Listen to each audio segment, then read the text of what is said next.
Hello, viewer, and welcome to Spotlight here on Hope TV, where you look and live. And we are always doing our very best to bring to you persons who are transforming our community in the direction of light. And this is election season, and there's so much going on, and we definitely want to hear voices, especially of aspirants who have seen how the country has been and now aspire to take this country either in a different direction but altogether to a different level. And one of those is the aspirant of Teto constituency, that is in Nyeri County. And when we hear Teto, we hear Wangari Maathai. What a legacy. And now we have with us on Spotlight here Wambogo Njayakeo, who is aspiring to be a member of parliament of Teto constituency. And he is here to tell us about his inspiration and also his aspirations at the same time. And this comes in the background when Kenya is 58. Now that is significant. And viewer, feel free to send us your views. We always appreciate when you send us your views and send us, just engage with us as we continue this conversation. And we want to welcome Wambogo Njayakeo. Welcome. Thank you very much. Indeed. Welcome to Hope TV. Thank you very much. Welcome indeed. to Spotlight. Thank you. You know, I think one of the popular choruses right now with politicians is, "I'm a winner in the Lord." Certainly.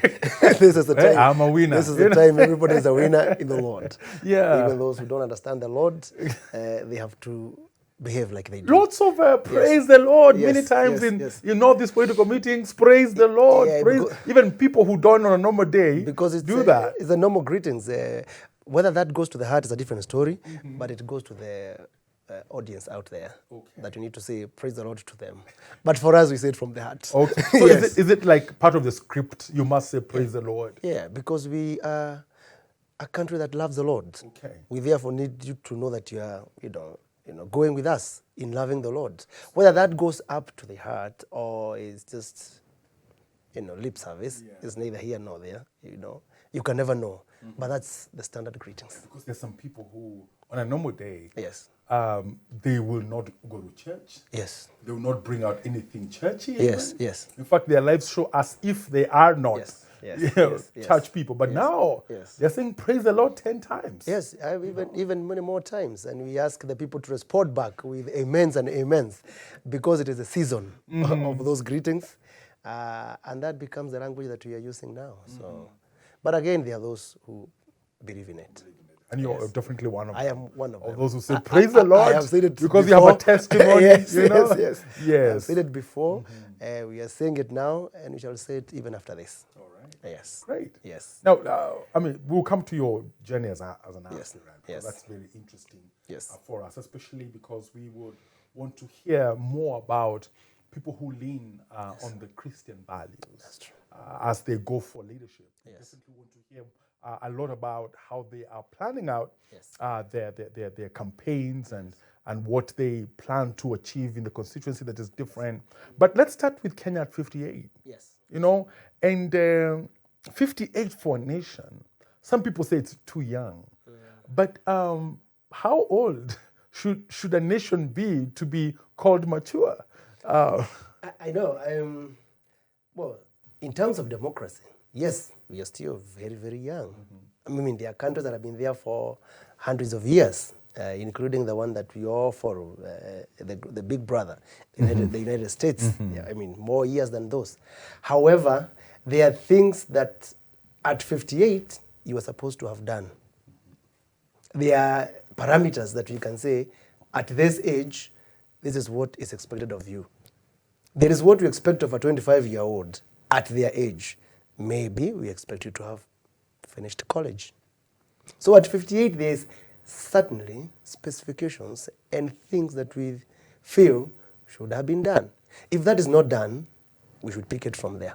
We are not going to ask what we should have done if we are over 100 years, because we are not. Let's discuss the 58. What was possible to have been done by that age? That is what we must discuss and see. Yeah. Yes. And I like what you say, because some things should have already been done at 58. Yes. But when you listen to lots of political leaders, Yes. when they say we are still a young democracy, Yes. they're mostly giving an excuse to their misappropriation, and they're giving an excuse or explaining away their very glaring shortcomings, you know.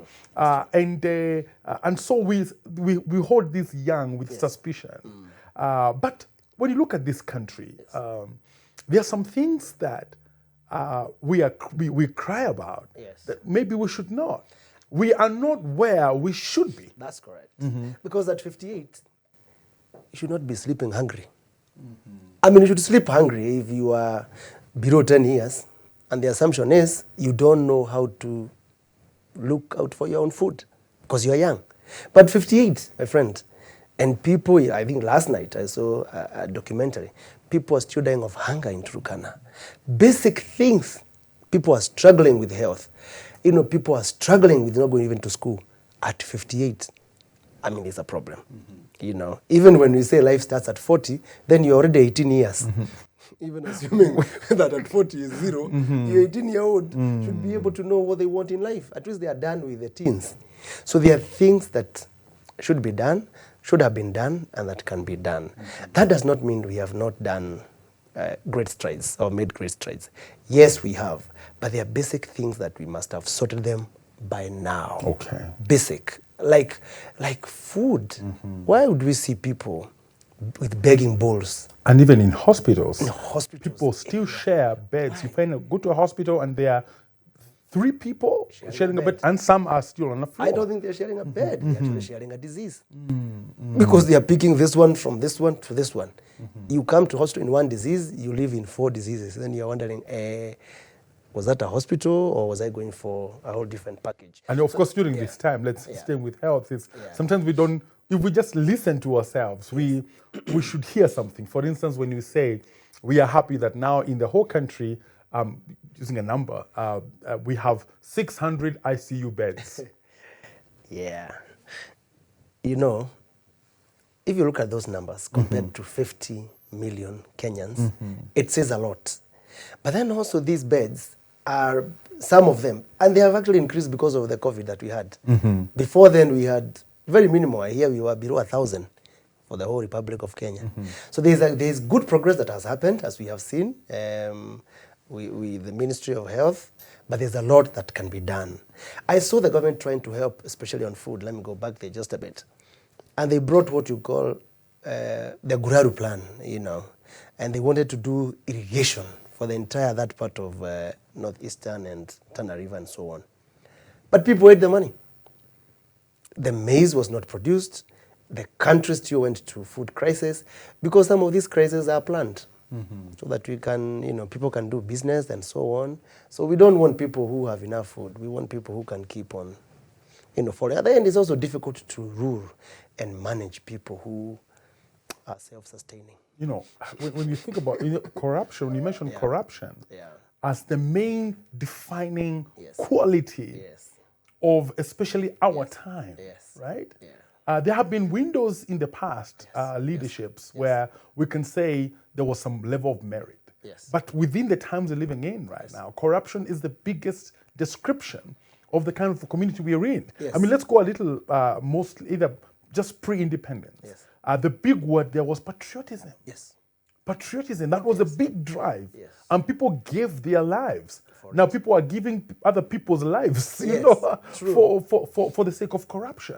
Now, can you just maybe explain to us that disconnect between patriotism as a quality at some point and corruption now? Yeah, because you find, you know, as you said when you were beginning of this 58, people are coming from a place where they had said, enough is enough. We want to take care of ourselves. We want to rule ourselves. We want to be respected. We want dignity. So that's what they were going for. And they were going that for the sake of ourselves and the sake of our children, there must be dignity. So people went and fought. You know, we call them Mau, we call them whatever name. They went and fought for that. So the government was begun on that ground. But enough is enough of this kind of mistreatment. And yes, they formed a government and on and on. But then in the course of time, those who actually fought for this liberation that time looked like they were a nuisance to the rest of the people who again got into power. And they were start being mistreated and treated like second-class citizens in their own country. And then that's how, people started feeling that this is not the way to go. And people feels like, were we fighting for a country so that we are also oppressed by our own people?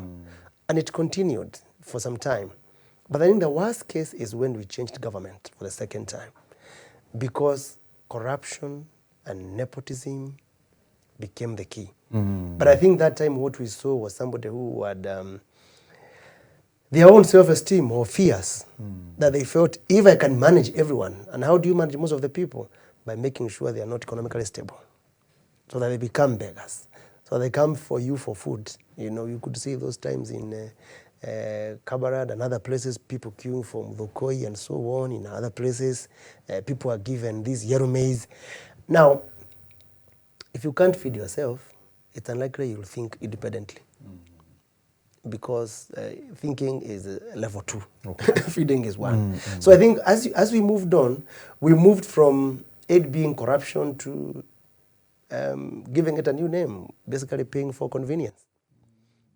And Baptism. It's baptism. We baptized it. Baptism. They say, instead of you coming here 10 times to have this service, why don't you just stay at home and set this amount of money, stay at home, and pick up your document that you need. And we can say that Yes. at 58, Yes. the word freedom and independence is confusing, especially for Wanjiku. Wanjiku, who is the one who votes Yes. with hope, Yes. and that things are going to change. Yes. And there are aspirants like you Yes. who come and exaggerate Yes. all the possibilities Yes. that, you have this messianic kind of, rhetoric that it's me you've been waiting for. Correct. It's me you've been waiting for. Forget the others. Yes. Now let's come to you. Yes. Because you are coming into Kenya, Yes. You are desiring leadership when Yes. Kenya is going to 59, right? Yes. And I just want to hear from you. Yes. Because Wangari Maathai, who has been part of the leadership of the constituency, which Yes. you hope to Yes. to lead, Yes. she had a big name, Yes. big name, and Yeah. and still stands to this day. This whole environment, True. weight that she brought with her, Yes. although she did not stay for too long. Yes. But the question is for you, Yes. as you aspire to lead this constituency. Yes. What weight do you bring? What's your weight? What's the big thing? I mean, the big thing is that we are offering skills for life. We believe in education. Skills for life where young people, they just don't go to school and then have papers and so on, but then they go home and they are waiting. We don't want to become a waiting generation. We graduated, we are waiting for so-and-so to come and sort our lives. We want skills for life. We want the skills that we are putting up in our young people, be skills they can live with. And that's why I was very particular in assisting in the formation of the Tetu Technical and Vocational College. I was part of it. And we said, this is the time we need this kind of an institution, so that our young people can have, we need plumbers, we need masons, something they can live with. By the time you leave college, you must have something that you can go home and just get yourself engaged in. Not waiting, you have a certificate and you are going hungry. Those are things we don't want to see. In terms of education, of course, the entire Nyeri County, what you are looking at, is to be the center of education in the entire republic. That if you want quality education, walk into Tetu constituency, walk into Nyeri County. In terms of universities, we are hosting in Tetu the only national teacher training college called Kagumo Teacher Training College, which we look forward to it also being the center for ICT in the entire republic. So we also host the only training college for police in Kiganjo. And we are saying this is also a center for peace and security studies, not only in Kenya, but in the entire Africa. And by that, there's a ripple effect. We'll do the housing for these people. We'll need to feed these people. We'll need to take care of these people. So the entire neighborhood benefits from these kind of things. So we are looking at that. And being an agro economy and our people, we are looking at value addition. in terms of tea, in terms of milk, in terms of avocado, and so on, that they don't have to be, our milk doesn't have to go bad no more. We are saying we can be able to have milk bars. We replace them with the usual beer bars that we see around. That you can buy yogurt that is value added. You can do lala, maziwa lala, and and eat your ugari. That's what we are looking for, to transform our area in education and in value addition and in real skills that can help our people. For the bigger Mount Kenya region, and you have said before, being an agro place zone, we want an agro-processing city or an industrial city, that all our products from that region, they gather together there, aggregated there, and we start processing all of them. And we fly them out through Isiolo International Airport. Because part of Laikipia and Isiolo, they are neighbors there. We are looking for that bigger kind of thing. It addresses the issue of insecurity in Laikipia, because I have not seen cattle rustling in a city. There's usually no room for that. I mean, people do real business. And that makes Kieni the Muthaiga of the city. So we are seeing a lot of changes that can be done. And Fort Teto has a huge potential. We have our area up there in the mountain where actually Dedan Kimathi was killed. It's called Karonaine. That same region is the same altitude with what you see in the North Rift, where people go and practice and go all over the world and come back with medals. We are looking at putting up a sports and talents academy, where young people can go there and train and also be able to compete around the world, because the majority of our young people need those kind of opportunities. That is the kind of thing we want to see. Those are changes that we want to see, valuable changes that have impact on our people. Okay. Yeah. Now, clearly you speak very passionately about the possible transformation. Yeah. And one of the key questions, the idea of an educational skills capital. Yeah. I mean, it's quite impressive. Yeah. But there's always been a big disconnect between the plan, the vision, and the execution. Yes. And what happens is that sometimes the leaders, the politicians, the members of parliament, they have this robust, because they are educated people, they are enlightened, they have a robust theory, Yes. right? But the practice Yes. is really absent, and we ask ourselves, what happens, right? Now, for you, as an aspirant, I mean, how do you intend to, what can we say, discontinue this kind of practice that is almost predictable, that you give us good plans, but you end up fulfilling your own personal plans? I think the key thing of why some of those things never happen is just one word: the will. If you are willing to make it happen, it will happen. Because you have access to public resources. The government has already given, like, every MP over 100 million. The government in the Ministry of Education and other institutions have that money. It is the will. Do you want to make it happen? Are you willing to pursue it to the very end? Are you willing to jump the handles? Are you willing to say no to small corruption things along the way that stops you or deviates you from the main work? It is possible. Mine is the focus. It is the will. It's the commitment to do it. It's possible. Okay. And we've been there before. We have seen such an institution like Teto Technical began from zero to what it is in a period of less than 10 years. So it is possible to have this happen in our lifetime. In our lifetime. The big thing is the will. Is the will. And let's talk deception. Yes. Let's talk lies. Yes.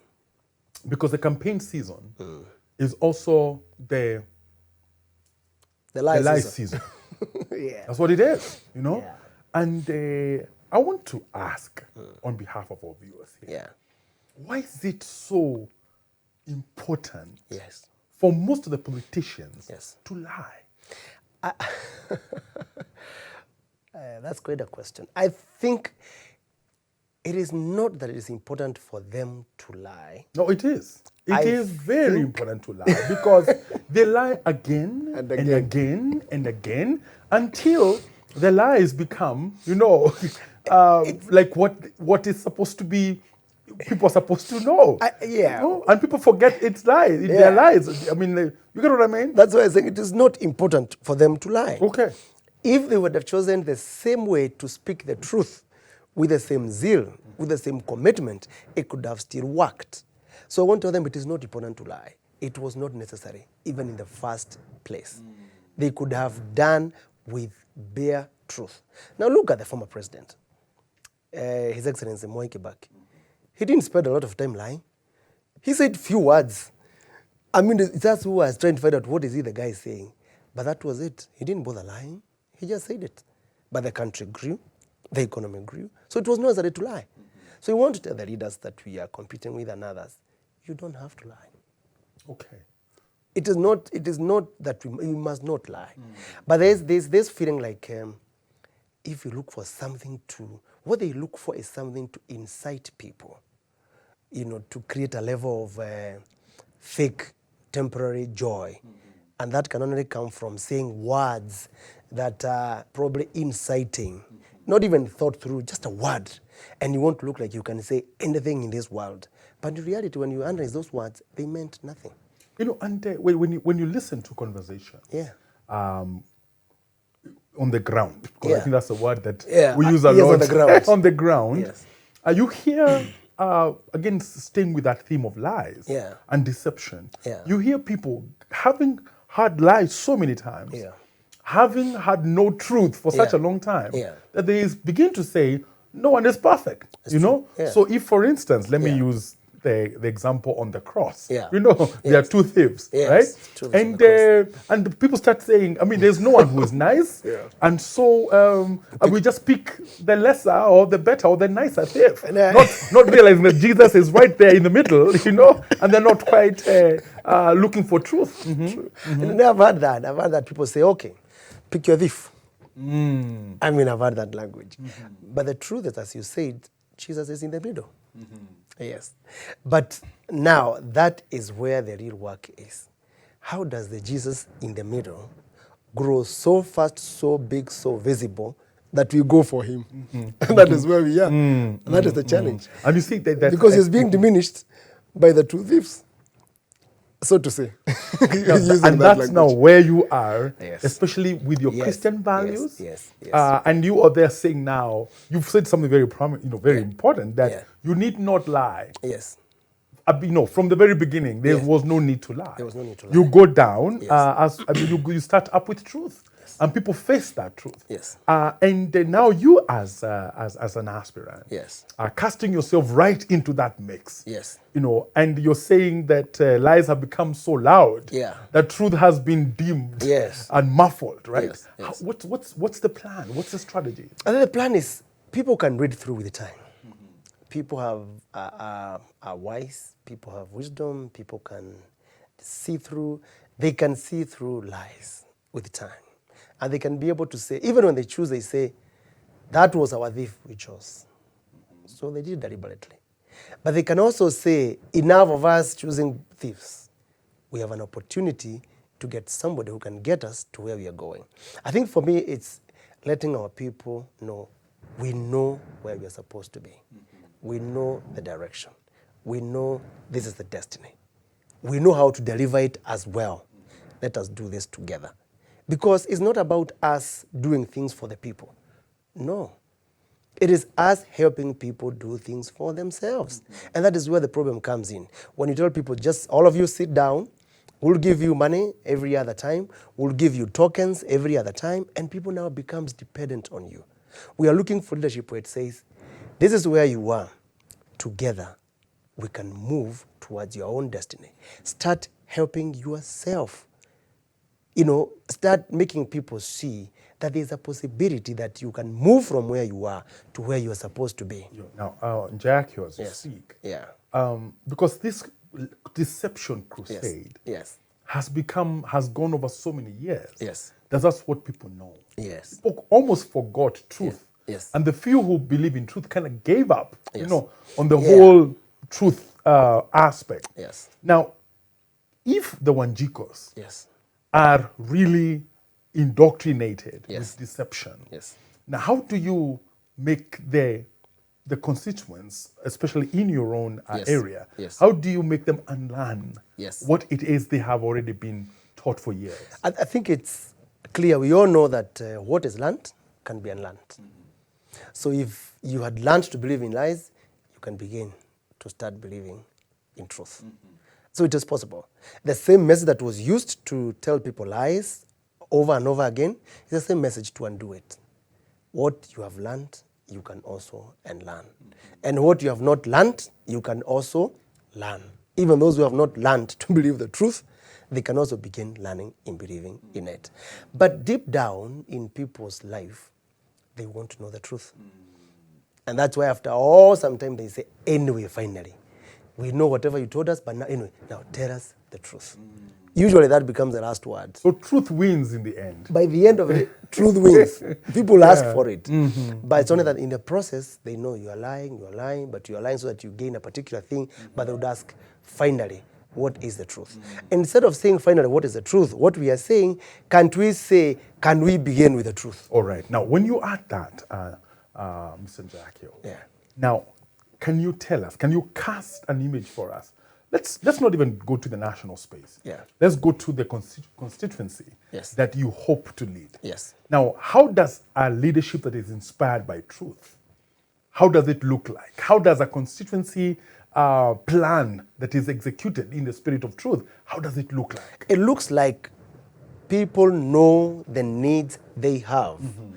You have had a conversation and identified priority things that needs to be done. They have already also identified the people who would want to be their representatives in those small areas of whether villages or locations. And they have identified them. And you help them through execute them, using them. It looks like people have given you a whole list. These are the needed students who need bursaries in this place. And you don't add others who are your friends or whatever it is. You say, as you brought them, these are the needed people in your community. They're in the notice board and whatever it is. Then we are going to give them the same resources. Did the community agree the priority is setting up an ECD center? Let us not try putting up tarmacs and funny things so that we can have quick gains of contractors giving you back something. Stick to the program. Once people know that what you have agreed comes to be, they join you in the journey because they see you are honest in your commitment to it. It is that simple. It is working with the people and they can see action, against your word. All right. And I know just before we go for a short break, you began by talking about skills. Skills for life. Skills for life. And there are those practical skills that you've mentioned. Where does then, truth as a skill for life, fit in the plan? Briefly, Okay. The truth fits in you knowing yourself first. That is where it begins. And the truth fits in knowing your capacity. So that you also don't go for a skill that you have no capacity or no will or no passion for. So the truth begins with you. What is it I want to do for myself? Not because the causes are available, not because mom said I do it, but this is what I honestly and passionately want to do. That is where it begins. Before we go to what you'll do with the skill, because once you have qualified and you're a mason and you're so on, and the contractor tells you, how much does it cost to put up this kind of things, sir? It's you to say that same truth will help you say, it cost this much and not more. That is where it begins. It becomes part of the skill. We are used to seeing in big institutions, this is a corruption-free zone. But I think that we need, from what you're saying, is true that a skill for life, then we should shift from just the billboard as a sign to I as a person.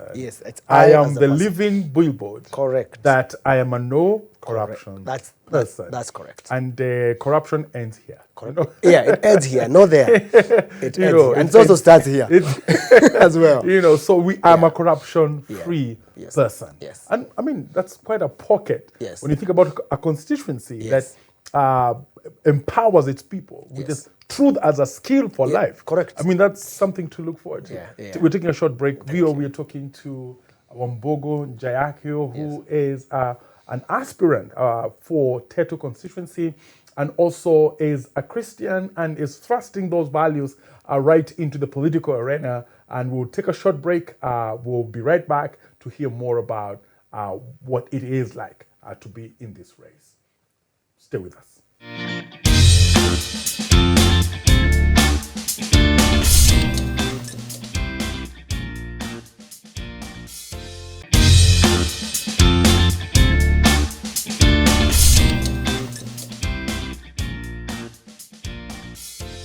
Viewer, welcome back. This is Spotlight, and we are talking to Wambogo Jayakio, especially in your own area. How do you make the Teto constituency? What it is and they have already is going into that position or aspiring for that position with the strength of his Christian values. You had learned to believe in lies. A very good thing to find that many more people who are Christians, the same message that was used to are now openly over and over again, accepting the same message to take up political positions. Yeah. And I think that even as far as the church is concerned, and what you have not its learned, relationship you with can politics, also there's a maturity that is even happening those who have not learned that has to not believe been the there truth, before. they Of can course, there are also those people who keep still feel like, believing you know, in it. Christians But should not be in deep down politics and in there are other people's spaces life, to participate in. want to know the But the truth. church seems to be making strides. And that's why after and, all, sometimes they and say, making anyway, peace with the finally. fact that we must know be, whatever you you told know, us, but the now Christian you values tell us must be represented in that place. Usually that who's becomes the better last to word. so I truth represent wins those in values. the end. By And the end I of think it, that is, truth wins. People ask for it. an important place. But it's only that in the terms process, of the church they know you are lying, and you're lying, going but you are lying so forward, that you gain a specifically particular in thing, this but they would ask, finally, finally, election season. what is the truth? What- Instead of saying what would finally you what is the say truth, what we are saying, should can't be the we role of say, the church? can we begin with the truth? All right. Now, when you are in terms of installing a new leadership, now that's coming up in can you tell us? Can you cast Thank you very an much image indeed. for us? Let's not even go to the national space. Christ himself Let's go to the is a leader. constituency. Yes. That And you we have hope to studied lead. him Yes. as Now, such. how does A leader leadership who that was is concerned inspired by about truth, the day-to-day how does it look needs of the like? people. How does a constituency And that is why when you would find plan people that is who executed are hungry, in the spirit of truth, he how would does provide it look food. like? It looks like bread. And when he would find people who are disillusioned, he would open up his mouth and say, blessed are in the Beatitudes, and make people know that there's hope. So we come from that perspective of faith. And we know that faith is the substance of things hoped for. So therefore, when we have faith, we must also have the hope. The hope we have is not just for our own. The hope we have must be shared with the community of believers, with the community of Kenyans. So those of us in that faith, we are saying this hope that we have, we need to share it with the people. For where there is unity, there is hope. And where there's unity and hope, suddenly there's faith in something. There's faith that tomorrow will be better than today. And that is the message we go and tell the Kenyans. And that's the message we go and tell the people of Teto constituency and many more. That today might be difficult, but tomorrow will be better. If we all come together, if we all reason together, there's hope that things will be better. Yes. Now, let's stay with the church a little bit. Yeah. Because the church has been known Yes. in the past Yes. to have people who Yes. are associated with it, but has not had a formal way or an established way of Yes. supporting people who stand for the values of the church. Correct. And I would say that the church has tried quite a bit this time around. Yes. But what kind of support, like for you as an aspirant who Yes.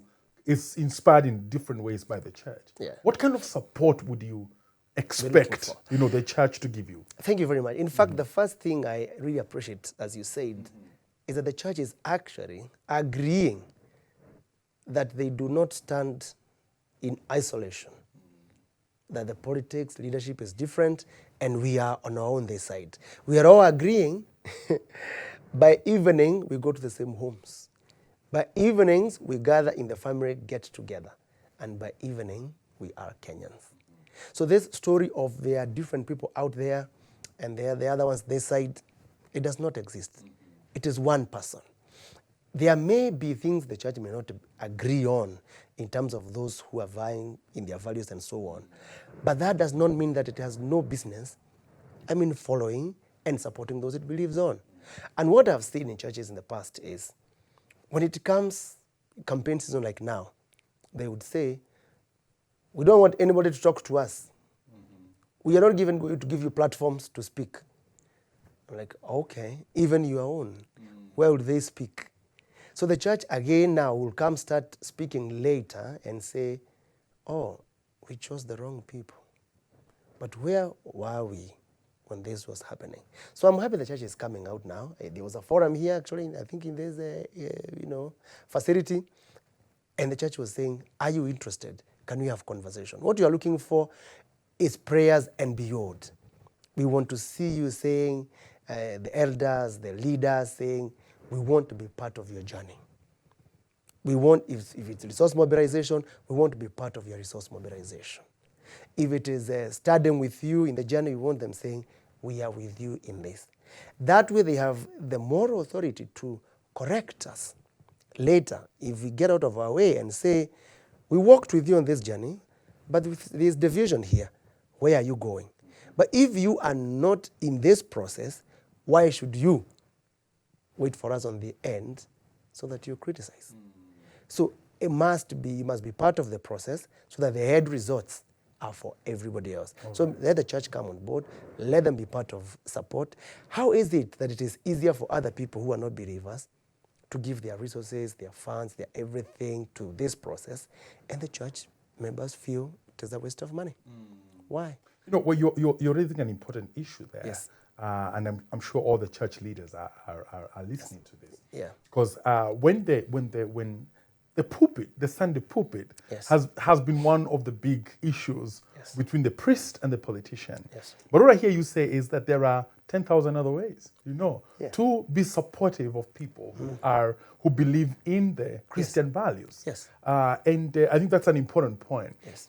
And when you talk about resource mobilization and everything, sometimes people expect you to be wealthy. Yes. In the first place. Yes, yes. That they even come for money from you. I know.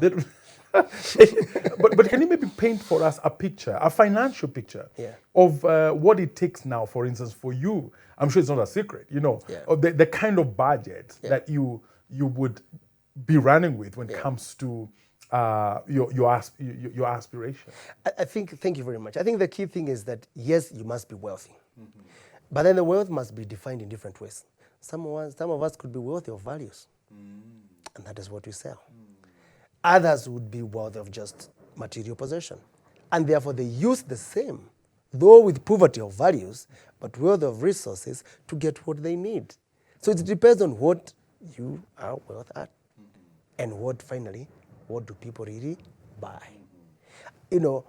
I have seen people voted in with very little resources. I saw the senator from Murang'a for pretty some time. And he got away because people believed in what he said. So it depends on what people want to buy and what is sold to them. Those who, as I said, have poverty of values, they represent or compensate it with other stolen resources and so on. Those with poor vision, they cannot even articulate a particular vision. They will replace it with, or compensate it with, again, cash, and give everybody money and nobody will ask you a question and you go home. But when you asked, what did he say? You're like, come to think of it, what did that aspirant actually say? You're like, no, he said, no, I have 1,000 bob in my pocket. That is all he said. So I think these are things that must be done. And if the church has identified people and persons who can be of value, who can lead people, who can take people in the next direction, the church must not shy away from saying, this is one of us. Let us support. Let us work together in this journey. It is costly. It runs into millions. I think probably the least constituency cost probably will be 30, 40, 50 millions of shillings and so on. So it's an expensive affair. It's an expensive affair. But then also what you end up managing is much more. If, for instance, it costs you 30 or 40 million and you're given 100 million every year and that money is misappropriated, the people who lose by end of day are the constituents.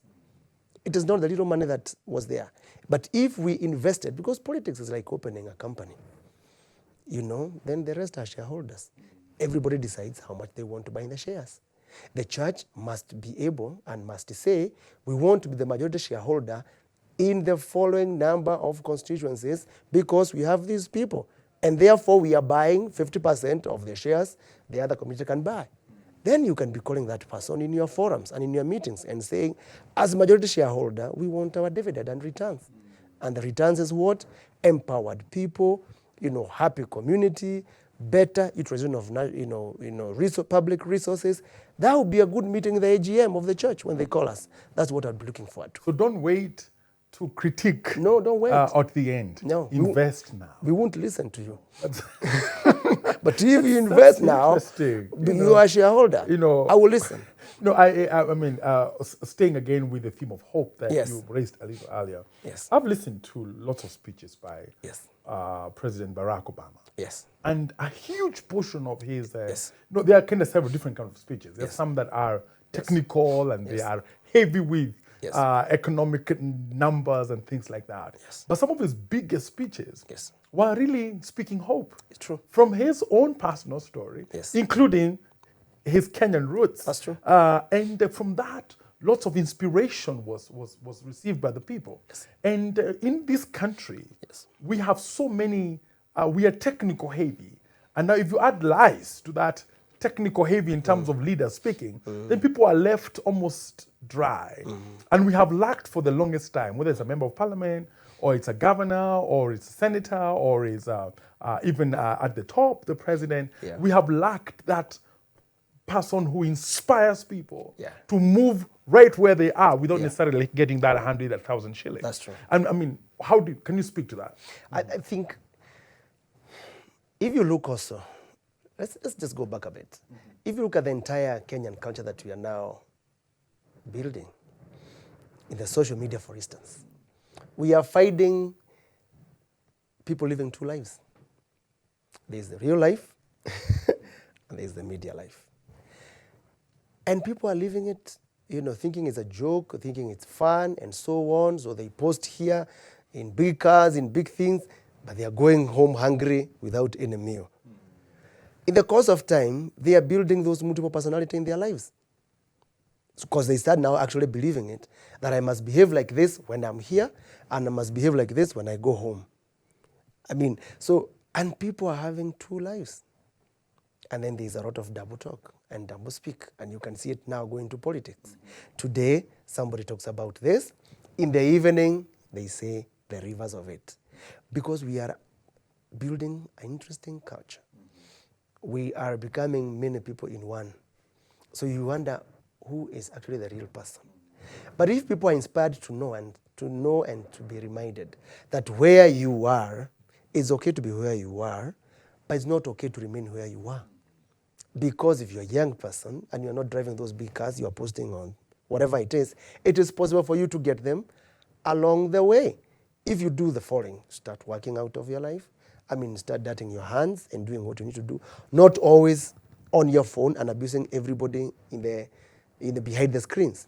I think that is the beginning point. Reminding each one of us that we have a huge talent in us. We have something God has put in us that we need to grow it and to utilize it for our own good and for the good of the community. There is hope in beginning.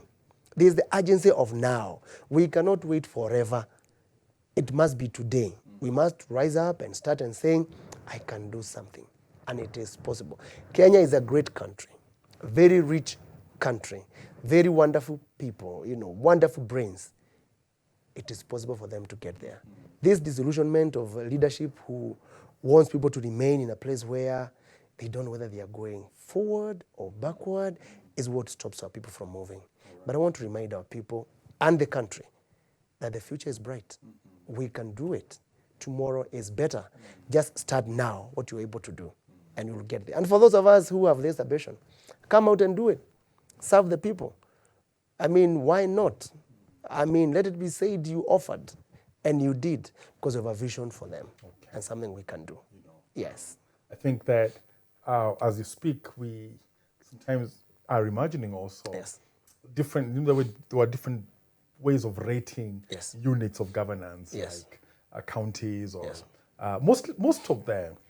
most of the ratings are economics. They are economic based. But now when you talk about hope and all that, there should be also maybe a rating of the most hopeful. constituency. Yes. You know, or the most inspired constituency. Now was must to be one of them. Anyway, and you speak very fondly about young people. Yes. And that's very important. Yes. There have been conversation around Yes. young people at, Yes, at yes, national yes, level, yes, at county level, yes, and yes, yes. too much talk, Yes. a lot of talk. Yes. But either way, it shows that young people cannot any longer be ignored. They can never be ignored. And but one of the biggest concerns in the present time, and I think it's concerned everyone, Yes. is how the IEBC expected to sign up 7 million new voters. Yes. But I think they've accomplished about 1.5 million of Yes. that. Yes. Less And than 2 they, million. just the number, but it was the generation. Yes. It's the number is one thing, but the generation is a big concern. Huge disconnect Yes. from political excitement, so to speak. I mean, there was a counting on the last, the last minute rush, but Yes.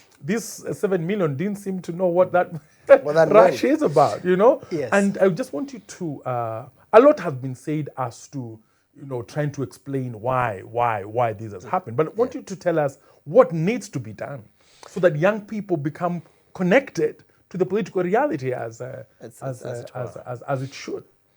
Thank you very much indeed. Indeed, it was very, very sad. But let me begin by saying, yes, I've been probably a youth worker most of my whole life. I worked with young people, training in the university, still a lot of young people. Most of it, I've had a lot of time working with young people.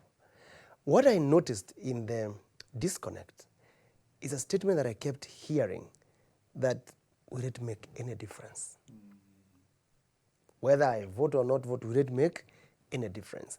Now, the hopelessness you talked about gets into a level where you feel you are not in charge of the program, you are not in charge of the system, you are not in charge of what will happen, that even if you vote or don't vote, it's like, will it make any difference? And probably that message sank a lot into young people. That should not have been it.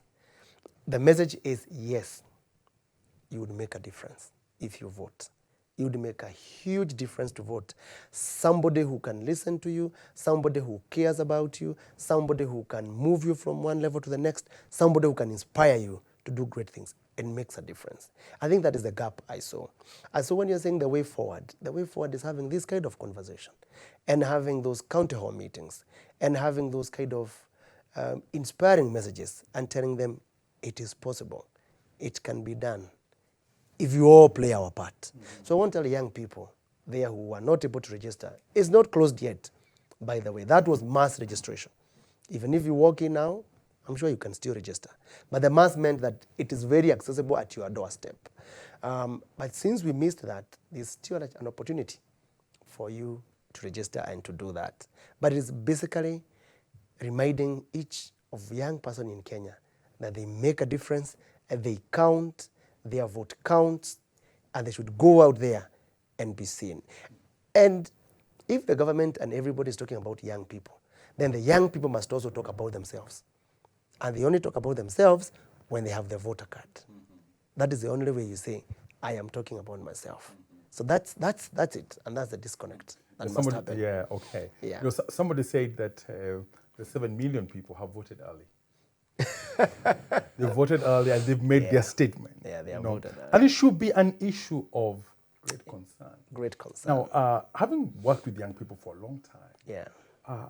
You hear lots of what you can call negative narrative Yes, a lot. amongst young people. Yes. For instance, when you talk about young people, we talk about joblessness. Yes. When we talk about young people, we talk about teenage pregnancies. Yes. When we talk about young people now, we're talking about banning of schools. Yes. So the public narrative of young Yes. people is a negative narrative. It's Yes. huge. It's there every day, but it's a negative narrative. True. And we are forgetting that these young people are the innovators Exactly. in so many areas. They are Exactly. leaders in so many areas Exactly. in the private and also in the public institutions. Exactly. And I just want to hear something hopeful, Yes. from you concerning young people. Yes. I think it's clear. This nation is a very young nation. Very, very young. When you have over 60% of people being under the age of 35, it's a very, very young nation. And if you have come this far, it means there's something the young people are doing. Others would have perished. They are providing labor for us. They are getting us to our workspaces because they're the one leading in border. They are the ones carrying us every day. They are the ones actually, providing security. Most of them are young people, even these security firms. They are the ones innovating in innovation hubs. They are the one running Institute of Higher Learning.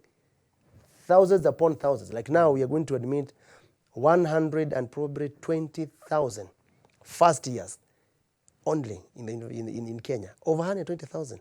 These are first years alone. Meaning that they are the ones now running those institutions of higher learning because they are the majority stakeholder in those sectors. And they are the ones, leading even in social media and other places. They are the one innovating. They are the ones selling wonderful wares. They are in the social media and so on. They are doing a lot of work. But the few that we see on this edge is the things that are not working. But they are majority who are working. They are majority who are working. Even when you look at the schools, it's a big issue. Not all schools have been burned down. In fact, by the time they were closing last time, 38 schools were the ones that have been burnt down. 38 in the entire Republic of Kenya. 38 are even fewer than the schools we have in one constituency, if high schools in one constituency.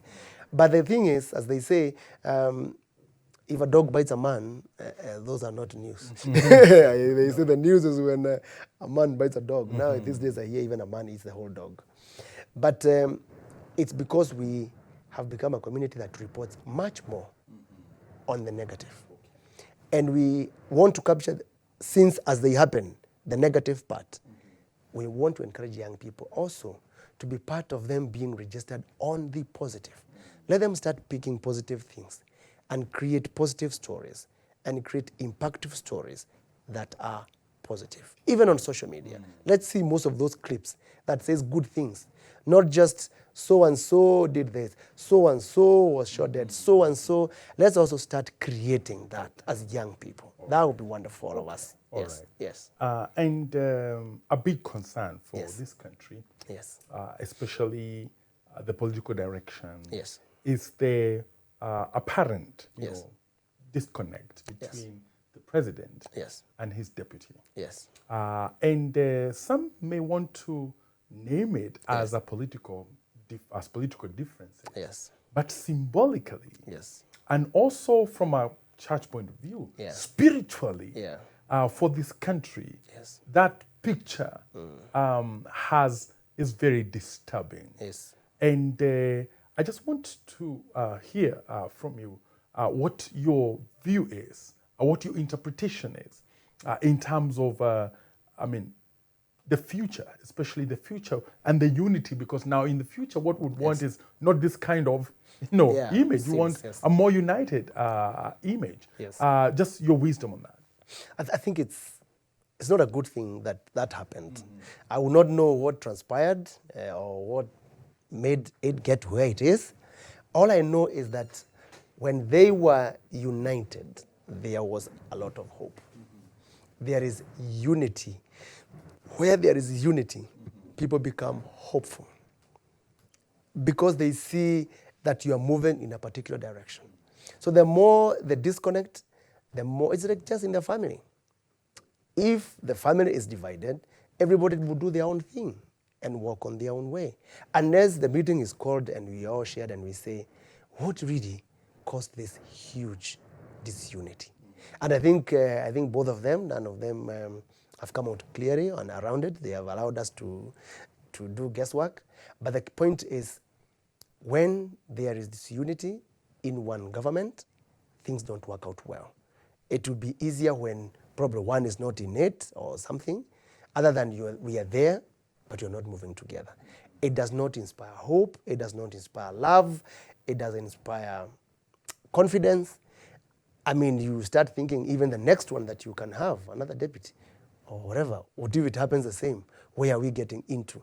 We need to hear more of one government working together, sharing success stories and sharing failings together as one team. All right. Yes, that is important. Okay. Yes. I want to just ask the final question. Yes. And again, going back to the church and Yeah. the faith in you, several times there has been this expectation Yes.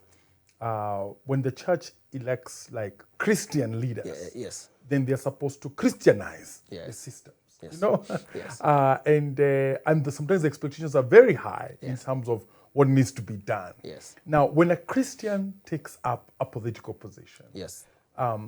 what kind of expectations should, what we can call authentic, true, Yes. genuine expectations should we have? That one, that the person you have chosen is a Christian but is a national leader. He does not belong to Christians alone. And therefore, they must be allowed to accommodate other people who are not necessarily of the same faith. That's number one, because I saw that being a big issue. Number two, that they're supposed to be part of support and give wisdom and support the said person to be a better leader, even amongst other members who are not of that faith. For that, they become the ambassador in other faiths and in other communities. Not that we own them and they stay with us. It's like you set them out there to become. But then all you need to do, as I said earlier on, is to check. Are they moving in the direction that we said? Are there gaps that are needed?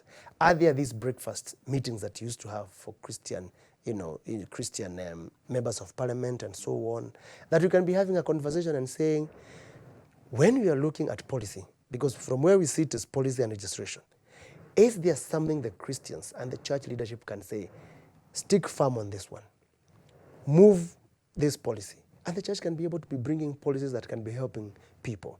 This is the young people policy. The church comes together and says, present this, push this as a bill, let it become an act. That is the discussion we would want to hear from the churches, that this is what we stand for. If things are not working, we are offering solution. Is it on medium and small enterprise people? This is the kind of things we would want you to legislate for us. Is it on moral issues on this one? This is the kind of thing we want you to stick firm on gayism and so on. That is the kind of discussion we would want to see the church engaging us at that point, because you are registrators for the entire nation. All right. Yes. And Mount Kenya region, language of climbing the mountain, climbing down the mountain, all this, it's there's a lot going on there. There's a lot going on there. And people are very interested in what's going to happen here, because especially at the national level, there seems to be a big catch. It's going to make a difference. Yes. And so big things about political parties and all that. I mean, have you decided the party that you are going to use as your vehicle? I think as we are all saying, we are listening to the ground.